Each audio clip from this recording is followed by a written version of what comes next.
गले में डाला। उस ऋषि ने श्राप दे दिया कि जाओ, इस जन्म में नहीं, अगले जन्म में इसी सांप, तक्षक नाम के सांप के द्वारा तेरी मृत्यु हो जाएगी। और वही ये अगले जन्म में परीक्षित बना। और उस पावक नाम के जो ऋषि था, उनके श्राप से आज इनको जो पूर्व जन्म में जो श्राप मिला था, आज वो पूरा हो गया। इसलिए कहते हैं ना, पूर्व जन्म का जो हमारा जो पुण्य अधूरा रह गया या पाप अधूरा रह गया, भैया उसको भोगने के लिए यहाँ पर आना पड़ता है। ये कथा भागवत की नहीं है, मैं आपको बता देते, भागवत में प्रसंग नहीं है, ये जो है विष्णु पुराण का प्रसंग मैं आपको सुना रहा हूँ।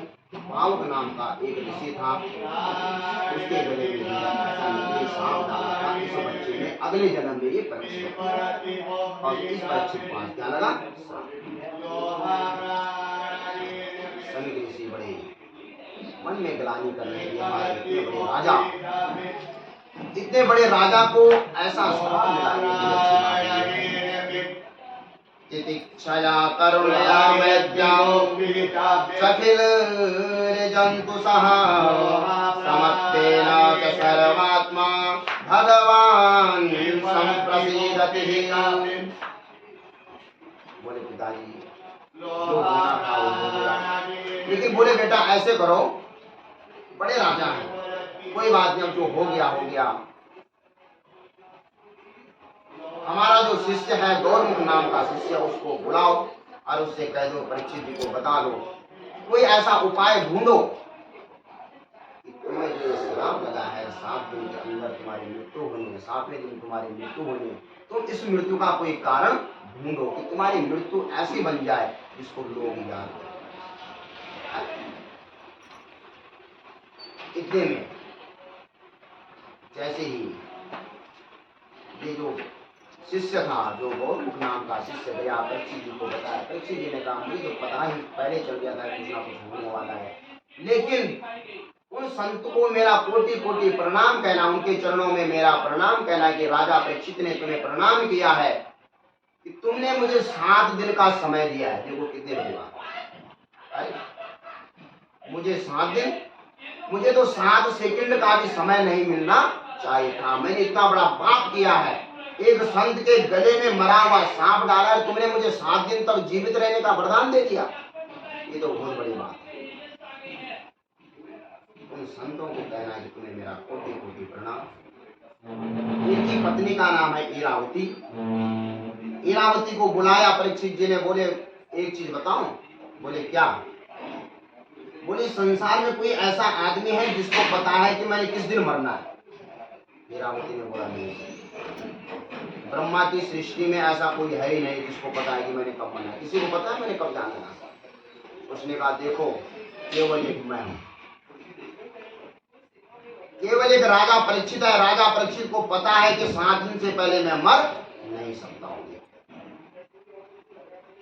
एक राजा परीक्षित है जिसको पता है 7वें दिन में मृत्यु होनी है, उससे पहले मैं मर नहीं सकता हूं। बड़े खुश हो रहे राजा परीक्षित, 7 दिन का समय। आज अपने बड़े पुत्र जनमेजय को बुलाया। जनमेजय को बुला करके ब्राह्मणों को बुलाया। जनमेजय को सुंदर अभिषेक किया। अभिषेक करके जो है जनमेजय को जो है राजगद्दी पर बिठाया। बोले परीक्षित महाराज की जय। और आज जैसे ही जनमेजय को राजगद्दी पर बिठाया, कहते हैं परीक्षित ने पूरा राज्य को छोड़ दिया। जो राजपाट था 1 सेकंड ने लगाया, सब त्याग दिया। और कहते हैं जब घर से निकले, एक कमंडलू भी लेकर के साथ में नहीं गए। एकदम से सन्यासियों के कपड़े पहने, सब कुछ छोड़ दिया और छोड़ करके जो है एक बार की कथा सुना रहे। एक बार युधिष्ठिर महाराज के पास एक ब्राह्मण आए और बोला महाराज मुझे एक चीज की आवश्यकता है। युधिष्ठिर जी ने कहा दिया पंडित जी आज तो मैं बहुत व्यस्त हूँ, तुम कल आना और कल आकर के मेरे से लेकर के चले जाना। कहते हूँ ब्राह्मण मुस्कुराए। युधिष्ठिर इतना बड़ा सत्यवादी, इतने बड़े संत, इतने बड़े राजा, और कह रहे हैं कि कल लेकर के चले जाना। युधिष्ठिर जी ने पूछा महाराज ब्राह्मण देवता तुम हंसे क्यों ऐसा बोल करके? बोले महाराज मैं इसलिए हंसा कि तुम्हें विश्वास है कि तुम कल तक जीवित रहोगे। अरे हाँ? तुम कह रहे कल लेकर के जाना, तुम्हें विश्वास है तुम कल तक जीवित रहोगे। इसलिए परीक्षित जी कह रहे हैं कि दादा मेरे जो युधिष्ठिर थे, वो ब्राह्मण देवता ने कह दिया कि तुम्हें कोई गारंटी नहीं, तुम कल तक रह पाओगे या नहीं रहोगे, लेकिन मुझे पता है मैं 7 दिन तक जीवित रहूंगा, मेरी मृत्यु 7वें दिन ही होगी। ऐसा सुंदर भाव परीक्षित जी का। सभी जैसे बड़े बड़े संत महात्माओं ने सुना कि परीक्षित जी को श्राप लगा है, और परीक्षित जी को 7वें दिन परीक्षित जी तक्षक नाम का एक नाग आएगा, एक सर्प आएगा और परीक्षित जी को डसेगा और वो जो समाप्त हो जाएगा। बड़े बड़े संत वहां आने लग गए, और जैसे बड़े बड़े संत महात्मा आने लग गए, वशिष्ठ, अत्रि, चमन, गौतम, देवल, देवरा, दुर्वासा, भृगु, अंगिरास, कश्यप, वामदेव, समस्त बड़े बड़े संत आ रहे हैं। किस तरह से कोई ऐसा उपाय किया जाए कि वो मृत्यु है ये टल जाए। गिरिजा संत समागम हो रहा है। बड़े बड़े संत यमुना के नजदीक पहुंच रहे हैं। तकरीबन 25,000 संत आ गए थे। जैसे संतों ने सुना कि राजा परीक्षित जी को श्राप लग गया, तो 25,000 संत वहां पहुंचे। परीक्षित सभा के ब्रह्मा के पुत्र वशिष्ठ, वशिष्ठ के मुनि शक्ति, और शक्ति के पुत्र पाराशर, पाराशर मुनि के वेदव्यास, और वेदव्यास की जो है वशिष्ठ, सुखदेव, इतने बड़े बड़े पाराशर आदि बड़े बड़े संत वहां आ रहे हैं। मार्कंडेय ऋषि बैठे हैं। मार्कंडेय ऋषि तो ऐसे हैं जिनके जीवन में हजारों इंद्र बदल चुके हैं। इनमें सबसे वृद्ध अवस्था वाले जो ऋषि हैं वो मार्कंडेय ऋषि हैं। लेकिन कोई कुछ नहीं हो पा रहा है। क्या करें, किस तरह से ये जो श्राप लगा है इसका क्या उपाय है। इतने में क्या हुआ, तत्रा भवद भगवान व्यास पुत्रो यदृक्षया गामटमानरिभ्यचः अलक्षलिंगो निजलाभतुष्टो मृतस्य बाले रवधूत वेदः। सारे इतने बड़े बड़े ऋषि संत वहां बैठे हुए हैं, लेकिन इतने में व्यास पुत्र सुखदेव महाराज जी, छोटे से अवस्था वाले, 4 उंगल का जिनका लंगोट है, बाकी कुछ नहीं है साथ में।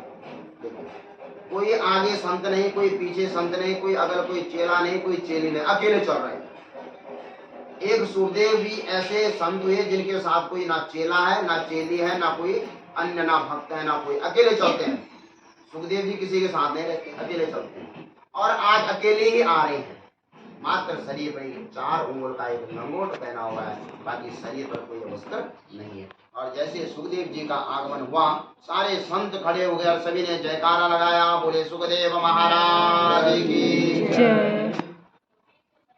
और जैसे सबने जयकारा लगाया, बोले महाराज अहो भाग्य, आज हमारे आपके दर्शन हुए सुखदेव महाराज जी। एसाम सस्मरणातम। हाँ जी फ्रेंड्स, तो हो गया है आज के दिन का हमारा समापन। और हमने पहनी थी आज साड़ी, और मेरी तो बहुत ज़्यादा फुल्ली सी थी, तो एट अ टाइम हमने 4 बजे ही पहनी। और फिर खाना भी ऐसे ही बनाना था, तो ये देखो दीदी ने भी पहनी। और नक्श तो परेशान करने के लिए ऐसे उठा, तो थोड़ा हमारा खाने में भी गड़बड़ हो ही गई थी, सॉल्ट ज़्यादा हो गया था। चलो कभी होता है ना कि कुछ चीज़ परफेक्ट नहीं होती, और कभी इतनी परफेक्ट होती है तो कुछ कहा नहीं जा सकता। और बस हमने भी खाना वगैरह खाया, पहले पंडित जी और ने खाया, उनके लिए तो बहुत तेज़ हो गया, हमारे लिए नॉर्मल तेज़ हुआ, क्योंकि यहाँ पर सॉल्ट वगैरह थोड़ा तेज़ लेते ही हैं। पर चलो कुछ भी है, कभी खट्टा कभी मीठा कभी सॉल्टी हो ही जाता है। तो चलो मिलते हैं नेक्स्ट डे, और कथा भी सुनेंगे, एंजॉय भी करेंगे। तो चलिए मिलते हैं नेक्स्ट वीडियो में। बाय दीदी, बाय बोल दो। बाय बाय नेक्स्ट के साथ चलो बाय। उठो उठो उठो।